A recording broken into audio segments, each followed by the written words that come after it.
오늘부터 우리가 세컨텀으로 들어갑니다. 오늘부터 3개월 동안 세컨텀이 진행되는데 세컨텀의 주제 말씀이 로마서입니다. 로마서를 3개월 동안 나눠야 되는데 오늘은 4월 첫 주일이지만 부활주일이었기 때문에 부활주일 말씀을 함께 묵상해 보겠습니다. 세계 여러 국가들 대상으로 매년 해피 플라네트 인덱스라는, 그러니까 행복 지수라는 것이죠. 행복 지수라는 그런 조사를 합니다. 근데 월드폴이라는 그 기관에서, 갤럽 조사 기관에서 조사를 했는데 2020년도 국가별로 어느 나라가 가장 행복한 국가인가 순위를 쭉 매겼습니다. 그 순위를 매길 때 6가지를 데이터로 해서 그 순위를 정한다고 합니다.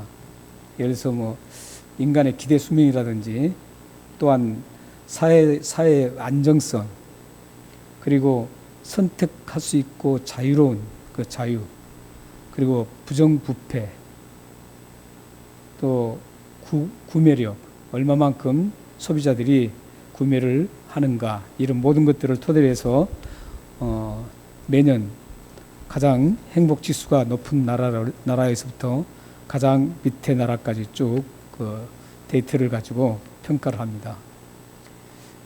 2020년도 행복 지수, 우리는 지금 2021년도죠. 그래서 2020년도 국가별 행복 지수를 이렇게 보면 가장 행복 지수가 높은 나라가 핀란드였습니다.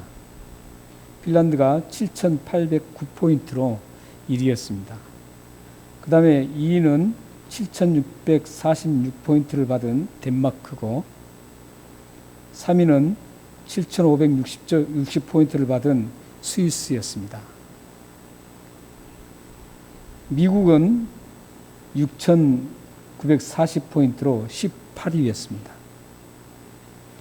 그리고 아시아 국가에서 가장 포인트가 높은 나라는 6,450포인트를 받은 대만인데, 이 대만은 25위였습니다.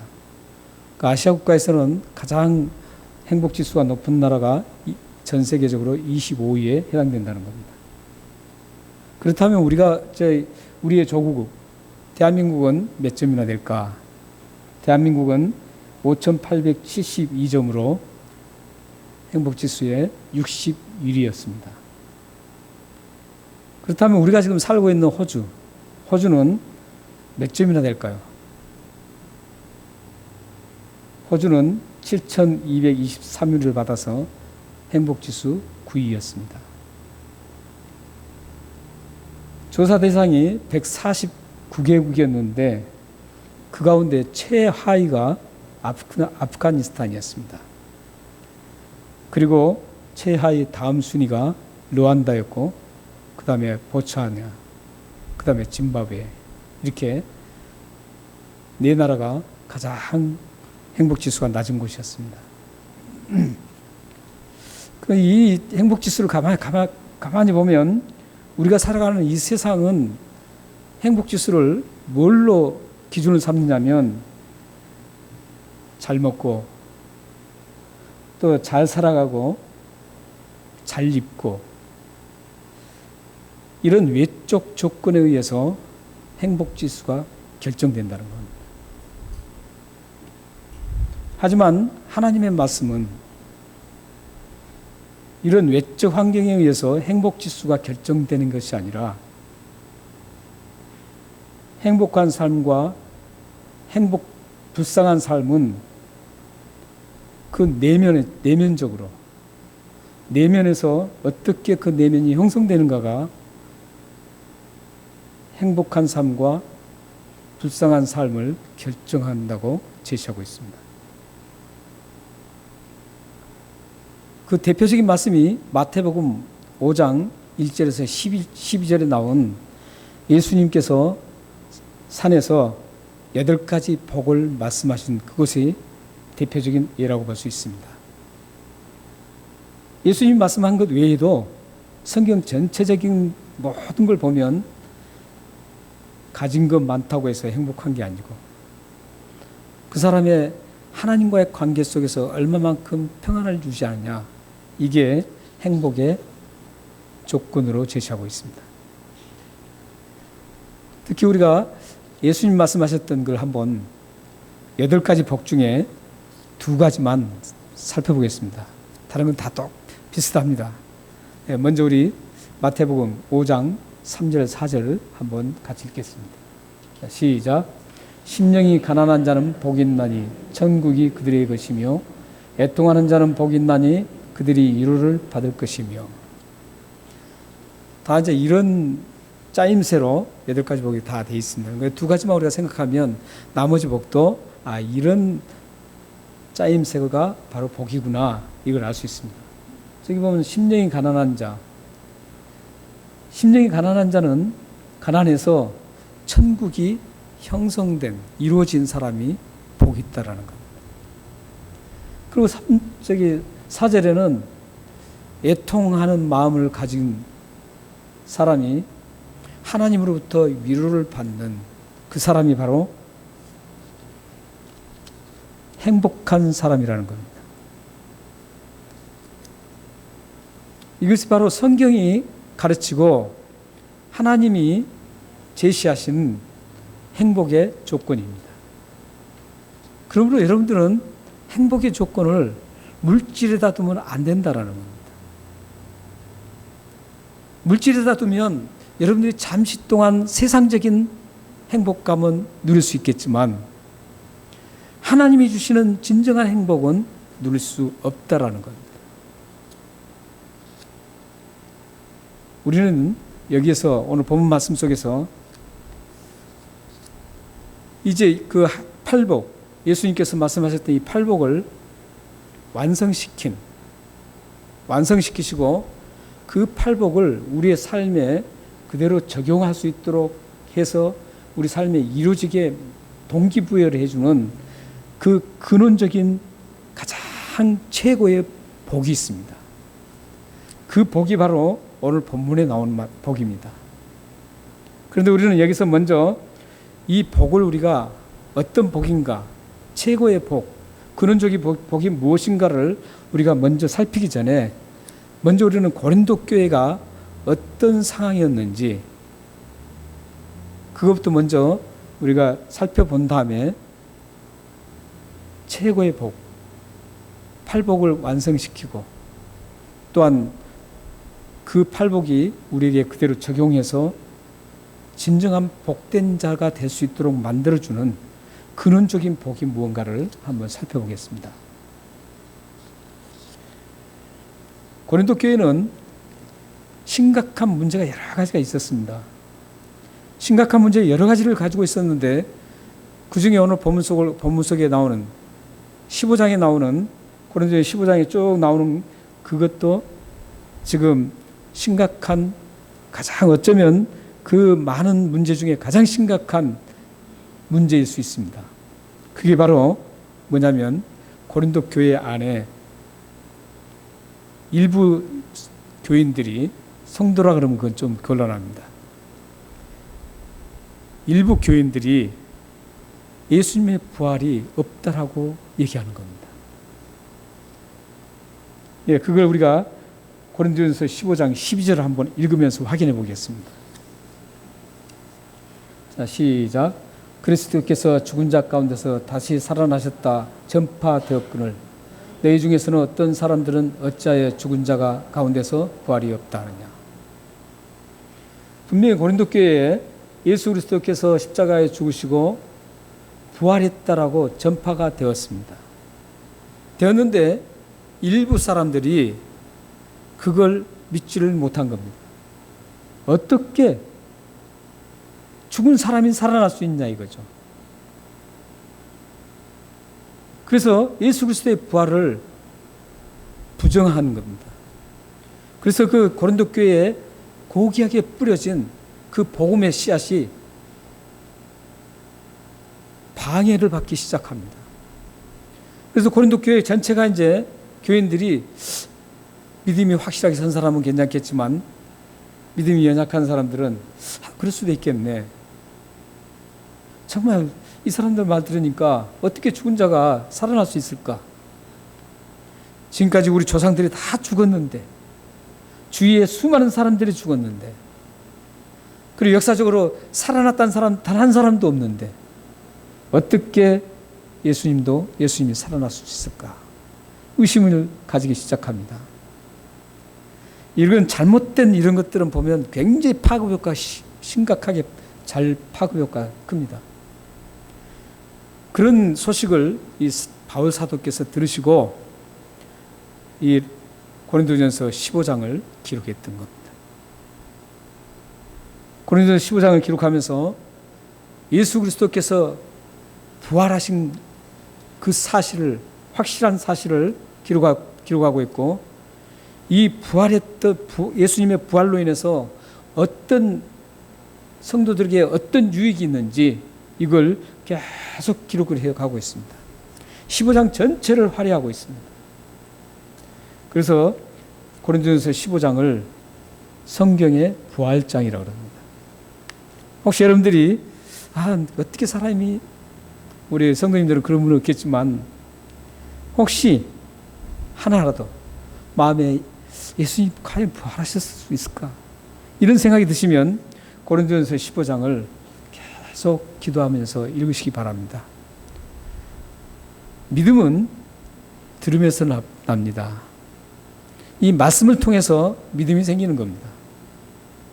사람이 아무리 좋은 말을 하고 감동적인 그 소설을 읽어줘도 믿음은 생기지 않습니다.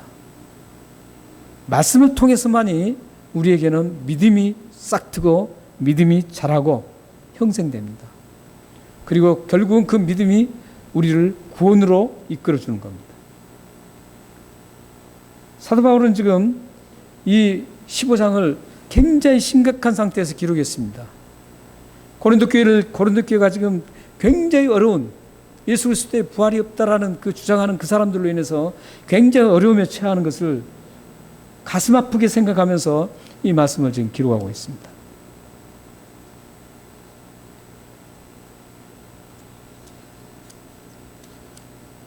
그런데 이 기록하면서 사도 바울은 심각하게 고린도 교회를 생각하면서 17절과 18절을 지금 예수님의 부활이 없다는 사람들에게 예수님이 십자가에 죽으시고 다시 살아나신 예수님의 부활 사건이 없다면 믿음의 사람들에게 치명적인 세 가지 일들이 일어난다라고 지금 기록하고 있습니다. 이 앞전에는 이제 예수님이 확실하게 부활했다. 그걸 계속 말씀드렸습니다. 하고 17절, 18절에 와서는 만약에 그래도 믿지 않는다면, 예수님이 부활 사건이 없다면 믿음의 사람들에게 어떤 치명적인 일들이 일어나는지를 세 가지로 말씀하고 있습니다. 거기 보면 첫 번째는 뭐냐면 그 믿음의 사람들이 믿었던 것들이 헛되다는 것이죠. 헛되다는 것은 아무것도 없는 허상을 따라갔다라는 겁니다. 예수님의 십자가도 믿을 수 없는 거고 모든 믿음을 가졌던 모든 것들이 다 헛되다는 겁니다. 예수님의 부활 사건이 없다면 하나님께서 이 세상을 만드신 천지창조를 믿는 것도 헛되다는 겁니다. 믿음이라는 처음부터 마지막까지 모두가 함께 믿어지는 게 믿음입니다. 어떤 분은 그래요. 지난번에 어떤 분과 대화를 해야 하는데 자기는 하나님 천지창조를 믿고 다 믿는데요. 믿는데 삼위일체는 못 믿겠대요.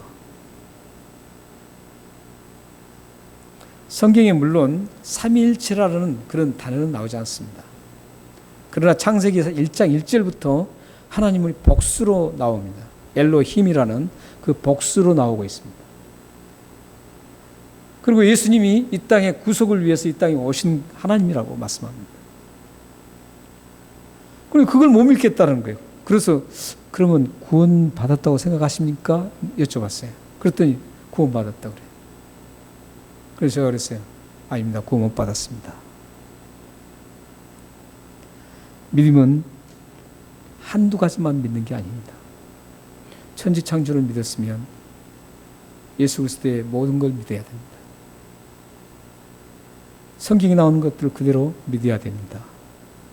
삼일체가 어려운 것은 하나님의 속성이기 때문에 우리는 죄 지은 우리는 피조물인 우리는 절대 이해할 수 없습니다. 그러나 성경에는 예수님 자신도 하나님이라고 말씀하셨습니다. 그렇게만 믿으시면 됩니다. 그랬어요. 그랬더니 그렇게 해보겠다 그랬는데 제가 아직 못 만났습니다. 이렇게 17절에서는 그 믿었던 모든 것들이 예수 그리스도의 부활을 없다면, 믿지 못한다면 다 헛것이 된다는 것이죠. 아무것도 아닌 것들을 믿었다라는 거예요. 얼마나 불쌍해요. 그리고 두 번째는 어떤 치명적인 일이 일어나냐면 죄를 용서받지 못한다는 거죠. 예수 그리스도의 십자가에 죽으셨다가 다시 살아난 그 부활 사건이 없으면 우리 죄가 용서받을 수 있는 길이 없다라는 거예요. 그렇기 때문에 우리는 죄가 그대로 있을 수밖에 없는 거죠. 죄가 그대로 있을 수밖에 없다는 것은 어떤 의미예요? 하나님의 자녀가 될 수 없고 구원받을 수 없고 우리가 죽어서 천국 갈 수도 없다라는 겁니다. 예수 그리스도의 부활 사건이 그만큼 중요합니다. 그런데 예수 그리스도의 부활이 없었다면 믿는 사람들에게도 죄를 용서받지 못한다는 것이죠. 그리고 이제 18절에 보면은 어떤 치명적인 얘기가 나오냐면 잠자는 자들이 망했다 이렇게 얘기합니다. 여기 잠자는 사람이라는 것은 의미가 상당히 큽니다. 죽었다고 표현하지 않고 잠자는 자를 표현하는 것은 여호와 증인들이 말한 것처럼 수면하고 있다 이런 뜻이 아닙니다. 여호와 증인들은 이걸 가지고 수면했다 이래요.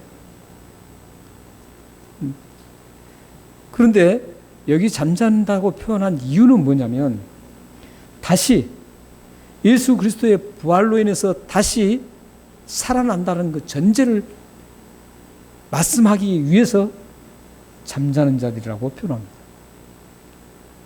지금 죽은 모든 사람들은 다 잠자고 계시는 거예요. 완전히 없어진 게 아니에요. 이 사람들이 망한 거 아니라는 거죠. 근데 여기 잠자는 사람이라는 것은 지금 단순히 지금 죽어 있는 사람만을 의미하는 거 아닙니다. 앞으로 우리도 반드시 죽어야 됩니다. 예수 그리스도가 이 땅에 세컨 카밍 하실 때 다시 오실 때 그때를 보고 우리가 사는 분들은 죽음을 보지 않고 맞이할 수 있지만 언제 오실지 모르기 때문에 우리는 죽습니다. 내일 당장 오신다면 우리는 죽음을 보지 않고 엘리야와 에녹처럼 죽음을 보지 않고 하늘로 올라갈 수 있습니다. 하지만 우리는 죽는다는 전제를 가지고 살아야 합니다. 근데 우리는 죽는 게 아니라 우리도 잠자는 겁니다.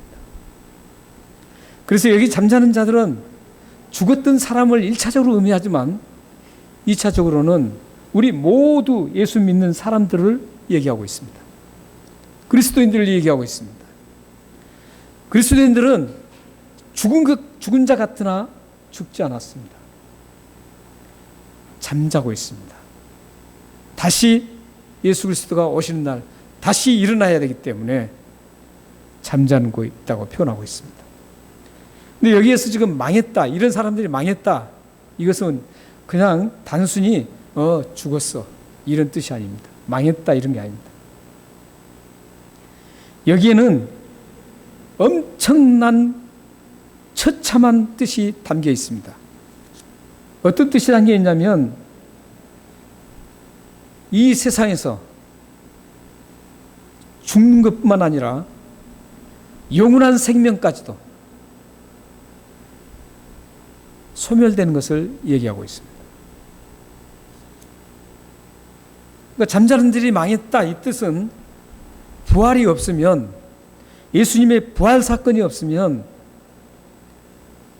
모든 사람들이 영원한 생명을 상실했다라는 것, 상실하게 된다는 겁니다.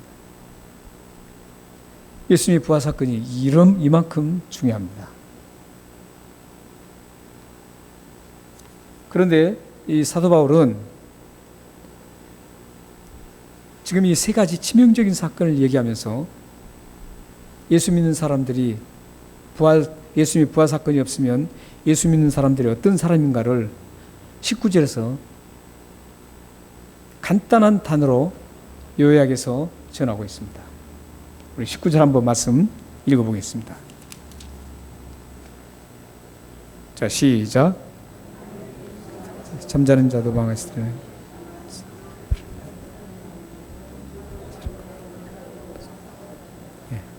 불쌍한 자라는,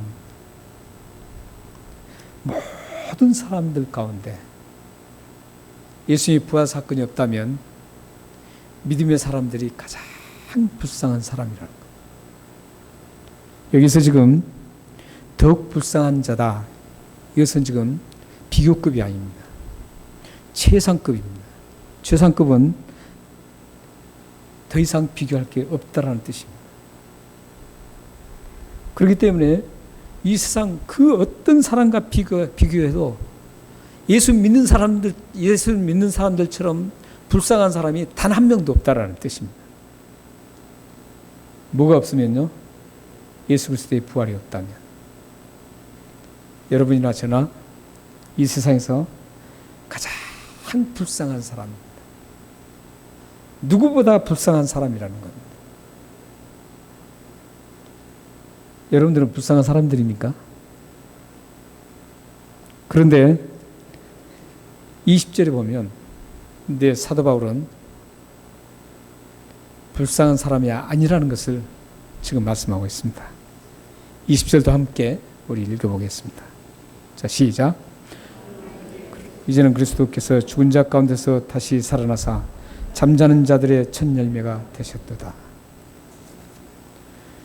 이 앞전에도 그리스도께서는 반드시 부활하셨다고 했는데 이제 여기에서는 예수님의 부활만이 아니라 예수님의 부활로 인해서 믿는 사람도 함께 부활한다라는 그 전제를 가지고 20절은 말씀하고 있습니다. 여기서 잠자는 자들의 첫 열매가 되었다, 이 표현은 어떤 표현이냐면 예수님께서 부활의 대표성을 가지고 있다, 이런 뜻입니다. 첫 열매라는 것은 대표성을 얘기합니다. 구약시대 때 하나님 앞에 농사를 지었어요. 농사를 지었는데 그 모든 걸 다, 농사 모든 걸 하나님 앞에 드리지 않았습니다. 첫 열매를 드렸습니다. 그 첫 열매를 드린 이유가 뭐냐면 하나님께서 1년 동안 이 농사 전체를 다 풍요롭게 저에게 주셨습니다. 그런데 이 풍요로운 걸 모두 대표해서 이 첫 번째 맺은 이 열매를 하나님 앞에 드립니다, 이런 뜻이었습니다. 여기에 지금 첫 열매로 표현한 것도 마찬가지입니다. 하나님께 이 부활, 다 죽었다 다시 살아난 이 세상에 아무도 없었는데 첫 번째로 예수님께서 살아나셔서 하나님 앞에 바치게 되었다, 이런 뜻입니다. 그리고 이 첫 열매를 통해서 예수 그리스도를 믿는 믿음의 사람들이 그 부활에 동참한다, 이런 뜻입니다. 여러분들은 이제 죽어도 예수님과 함께 같이 일어나서 예수님의 부활에 동참합니다. 물론 예수를 믿지 않는 사람도 반드시 다시 일어납니다. 그 사람들은 영원한 생명이 아니라 영원한 멸망으로, 예수님에 동참한 게 아니라, 예수님의 부활에 동참한 게 아니라 예수님과는 관계없이 다시 일어납니다. In Jesus Christ라는 그 단어가 그들에게는 아무 소용이 없습니다. 그리스도 안에서, 예수님 안에서 부활해야만 영원한 생명을 얻게 될 겁니다.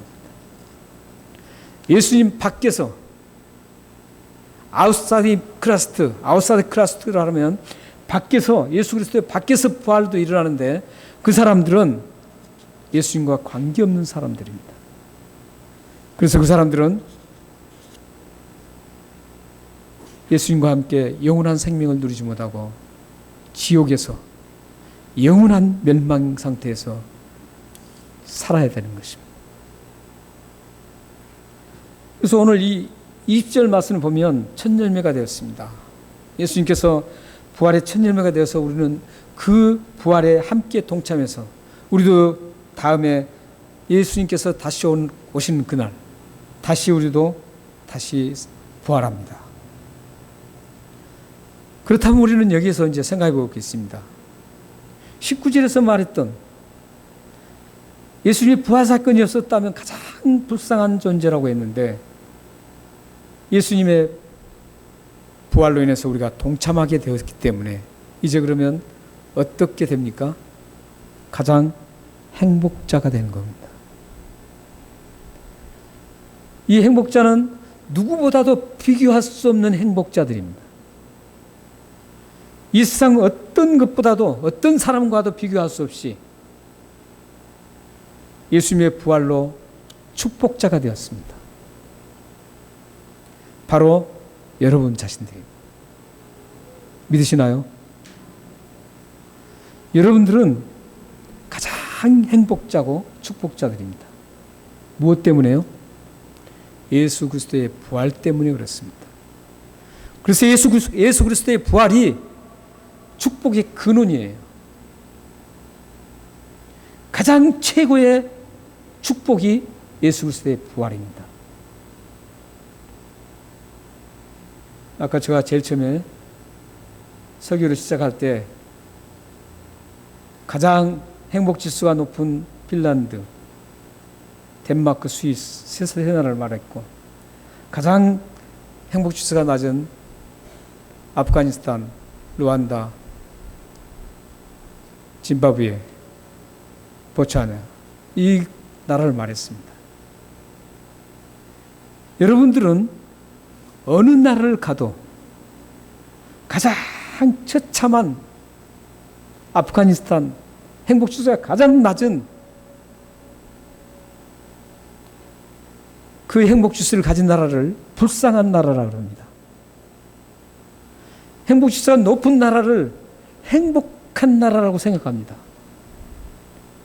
그런데 우리는 그 가장 행복지수가 낮은 아프가니스탄 가서 사셔도, 루안다 가서 사셔도, 짐바브웨 가서 사셔도, 보츠와나 가서 사셔도 여러분들은 이 세상에 가장 재물을 많이 가진 사람보다도 행복자고 축복자들입니다. 그리스도인들은 많은 물질을 가졌다고 그 사람이 축복자라고 얘기해서는 안 됩니다. 그 사람이 예수 그리스도의 부활에 동참하느냐 아니냐를 가지고 축복자인가 불쌍한 사람인가를 우리는 생각해야 합니다. 아무것도 가지고 없는 남에게 구걸을 하는 사람일지라도 그 사람이 예수 그리스도의 부활에 동참하는 사람이라면 그 사람은 이 세상에서 가장 행복한 사람이고 축복의 사람입니다. 사랑하는 여러분들의 심각한 문제가 쌓여서 고민할지라도 여러분들은 예수 그리스도의 부활에 동참하는 여러분들은 분명히 확실하게 축복자들입니다. 여러분들이 가진 것이 없어서 궁색해도 여러분들은 축복자들입니다. 그 모든 축복은 축복의 근원인 예수 그리스도의 부활 때문입니다. 그래서 여러분들은 예수 그리스도의 부활을 귀하게 여기고 이 부활이 얼마나 나에게 큰 유익을 주고 축복자로 세웠는지를 기억하셔야 합니다. 사랑하는 여러분, 여러분은 그리스도의 부활로 가장 불쌍한 자가 아닌 누구와 비교할 수 없는 가장 행복한 사람이고 가장 큰 축복을 받은 사람이 되었습니다. 예수 그리스도의 부활을 믿는 여러분들은 어디를 가도 무엇을 해도 가장 행복자고 큰 축복자들입니다. 여러분들은 물질이 풍성하지 못해서 쪼들릴지라도 혹은 물질이 풍성해서 하나님께 감사하는 분이라도 모두가 하나님의 은혜와 예수 그리스도의 부활하심을 여러분들이 믿고 동참할 수 있다면 그분들은 축복자들입니다. 예수 그리스도의 부활을 믿는 여러분들에게 가장 큰 행복한 사람으로, 가장 큰 축복의 사람으로 만들어주신 그 예수 그리스도를 이제부터 어떻게 해야 되는지를 성경 말씀을 한 곳 보고 마치겠습니다. 로마서 14장 8절 말씀입니다. 함께 읽겠습니다. 자, 시작. 우리가 살아도 주를 위하여 살고 죽어도 주를 위하여 죽나니 그러므로 사나 죽으나 우리가 주의 것이로다. 저는 그 통계를 제가 쭉 보면서 내가 세계에서 행복지수가 높은 9위 나라에 산다는 것을 감사했습니다. 그런데 그건 아무것도 아니고 이 말씀을 묵상하면서 그것도 감사하지만 말할 수 없는 감사가 바로 예수 그리스도의 부활 때문이었습니다. 여러분들도 그 예수 그리스도의 부활을 때문에 감사하고 기뻐하면서 여러분의 삶이 살아도 주를 위해서 죽어도 주를 위해서 살아가시는 여러분의 생애가 되시를 바랍니다. 여러분들은 죽어도 살아도 주를 위해서 살아야 될 그런 큰 빛을 졌습니다. 예수 그리스도께서 부활하심으로 십자가에 죽으시고 다시 살아나심으로 여러분은 그 큰 은혜를 입었기 때문에 당연히 여러분들은 주를 위해서 사셔야 됩니다. 여러분들이 주를 위해서 사시면 그 부활의 소망이 더욱더 넘쳐나게 되고 여러분 안에 하나님 주시는 평강이 넘쳐나서 그 어떤 것도 부족함이 없고 주님을 때문에 감사하고 기뻐하며 이 세상 나그네 여정을 즐겁게 가실 수 있을 것입니다. 여러분 모두가 그러한 축복을 누리시기를 주님의 이름으로 축원합니다. 기도하겠습니다. 살아계신 하나님,